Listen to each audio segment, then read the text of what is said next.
Does initiative have to suck in RPGs? That and more, coming up.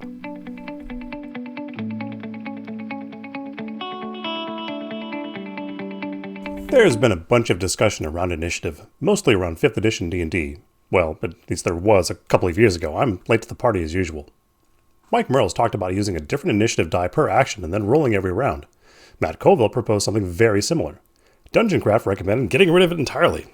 I say no. Let's design around the things we think are important, namely tactical depth, and let the mechanics lead us somewhere awesome. I watch a lot of streamed RPGs. I'll bet some of you do too. Most games bog down around initiative, and I have no idea why. In D&D, who cares who goes first? It generally doesn't matter. Even where it does matter, it's not a first-order influence. Also, like some of you, I run my own games, 2 of them at the moment, and I've built my own games. I'm in the process of building one of them right now. Well, not right now. Right now I'm talking to you, but we'll talk about that later. One of my goals was to make initiative more interesting, where being speedy can be a real help. What happens if we roll initiative every round like Mike Merle suggested? It slows down combat, I hear you say, anonymous viewer. We'll get to that. It also means that characters sometimes move twice in a row compared to their opponents. If that's a ravenous monster chewing on your cleric, that's bad. If that's your rogue backstabbing the boss, that's good. What I really want to do is give the player some agency. Really need to backstab that boss again? Let the rogue spend inspiration or something else to get advantage. We've now made an interesting decision around initiative, something that doesn't happen very often in D&D. Didn't decide to burn that inspiration there? You better believe the entire group is going to be hanging on that rogue's initiative roll when the chips are down. My game is designed around dueling with swords, spells, and occasionally improvised weapon masonry. It's designed around making interesting tactical decisions, and initiative helps us with this. We always roll initiative every round. Going through round after round of the same order is really boring. The cleric goes, the boss goes, the rogue goes, the fighter goes, the grunts go, and I'm getting bored just talking about it. I want the mechanics to create interesting situations, and going in the same order every turn doesn't cut it, especially in combat, which is supposed to be tactical and exciting. Here's part of how I designed around this. I made knockdown a really big deal. It burns a bonus action to stand. Melee attackers get advantage to hit a down character. Additionally, there are power moves that require a down target. Setting up situations where you're attacking a down character can be really important, and having agency over initiative gives these much higher utility. Now we have all the ingredients we need for awesome. Really want to act last? Hold your action. We roll initiative every turn anyway, so it's not like we're messing anything up. And don't even get me started on how 5e handles this. Super want to go earlier next turn? Sacrifice your full action this turn to take half of your initiative with you. How about adding a skill or a buff that directly raises your initiative? How about a special move that gives you advantage next turn? How about trading some damage now, maybe hit the guy harder, for disadvantage on initiative later? We haven't even gotten into wind-ups or reactions yet. Once we have an accounting of time, even a very abstract one, a lot of really fun things become possible. Need an example?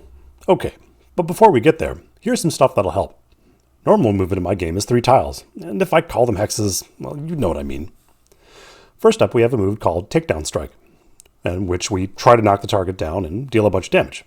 Next up, we have Downstroke, which is a power move against a down target. For this example, we have 2 good guys played by Ebonpaw and Zarashi, and 2 bad guys played by a pair of Fireblades. Ebonpaw and Zarashi have adventured together before, and know each other's strengths and weaknesses. Zarashi is faster, but does less damage. Ebonpaw is slower, but has way more power. And now let's switch to our tactical map, for fun and profit. In the first round of this contrived example, Ebonpaw will move first, then the bad guys will move, then Zarashi will move. Zarashi rolled bad, it happens. Ebonpaw goes first, so he knows that the bad guys will move after he does. The first decision point is, does he wait until the bad guys move, or does he go right now? The second decision point is to use a takedown strike now in case Zarashi moves before the bad guys, or do something else right now. This is a tougher choice than it probably sounds like. We don't know when the bad guys are going to move because we roll initiative every round. Ebonpaw decides to move right now. He opts to use a quick strike, sacrificing damage this turn for a bonus to initiative next turn. This potentially puts Ebonpaw in a bad spot. He's out here all by himself, knowing that Zarashi goes very late in the turn, so he's probably going to have to rely on his toughness to get him through. Now the bad guys go. They see a target within range, they move toward him and attack. Zarashi goes last, and not only opts to use a takedown strike on one of the Fireblades, but the Fireblade misses his saving throw. Success! And now we roll initiative for round 2. We, the audience, know that the order is Zarashi, then Ebonpaw, then the bad guys. Zarashi uses Downstroke versus the down Fireblade, delivering a heavy blow. Ebonpaw got a bonus to initiative this round because of using Quick Strike last round, which is probably why he's going next. He also uses Downstroke, also delivering a heavy blow to the target. The down bad guy stands up and attacks as normal. The other bad guy attacks as normal. Zarashi and Ebonpaw are way up in this exchange. They made 4 attacks, 1 light damage, 1 normal damage plus a takedown, and 2 power attacks. The bad guys also made 4 attacks, but they were all normal. They also lost a bonus action because the down Fireblade had to stand up to continue fighting. Now let's look at that first round played a little bit differently. In this scenario, Ebonpaw uses Takedown Strike first instead of Quick Strike, and succeeds in knocking down one of the Fireblades. He's hoping that Zarashi can go next and use his Downstroke. Unfortunately, the bad guys move next and the target stands up, foiling their plans. Potentially they could have done more, but it was a gamble. Players will eventually figure out how to manipulate this kind of stuff. They start to understand what's close enough in initiative order to pull this kind of gambit. Sometimes it's better to wait till the very end of the round, but not always, because the bad guys like to pull these kinds of gambits too. What makes the decision interesting is not knowing when the bad guys move. It ends up feeling a lot like dueling, which is exactly what we wanted. So what? Why does any of this matter? We've just gone and made things a heck of a lot more complicated. I want combat to be more awesome. I want players to feel like they have more interesting decisions to make. I want players to feel like they have more agency over the outcome than random die rolls, since we typically spend more time on combat in RPGs than we do on anything else. Here's how I run this at my table. First, I call for initiative.